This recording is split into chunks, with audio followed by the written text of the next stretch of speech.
দেখুন, কেরালার নাম হয়েছে, এতে আমরা খুশি। Congratulation two Kerala of my brothers and sisters. কিন্তু সাথে সাথে এটা আমি নিশ্চয়ই বলবো যে আমাদের বাংলা রাজ্যের নাম দেওয়ার ব্যাপারটা আমরা 2-3 বার করে বারবার কেন্দ্রের থেকে সংশোধনী এসছে, যা যা বলেছে সব করে দিয়েছে, কিন্তু গত 5 বছর ধরে বাংলা নামটা কিছুতেই ওরা দিচ্ছে না। আমি দিদি, তুমি যদি সত্যি বাংলাকে ভালোবাসতে আর বাঙালিকে ভালোবাসতে, তাহলে 1964 থেকে 1971 পর্যন্ত যে 70,000 মহিলা আর কন্যারা বাংলাদেশ থেকে একা একা নিজের প্রাণ আর নিজের হিন্দু ধর্ম বাঁচানোর জন্য পালিয়ে এসেছিল, যাদের মধ্যে আজকেও প্রায় 10,000 মহিলারা জীবিত আছে, তাদের পাশে গিয়ে একবার বাংলার মুখ্যমন্ত্রী হয়ে একটা বাঙালি হয়ে দাঁড়াতে আজ পর্যন্ত তাদের খবর নাওনি।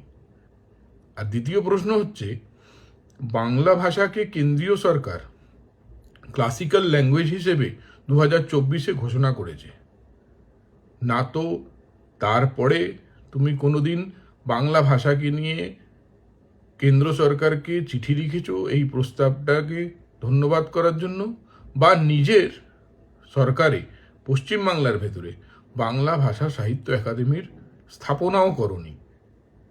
তো বাংলা ভাষার ব্যাপারে মিথ্যা প্রেম দেখানো উচিত না দিদি।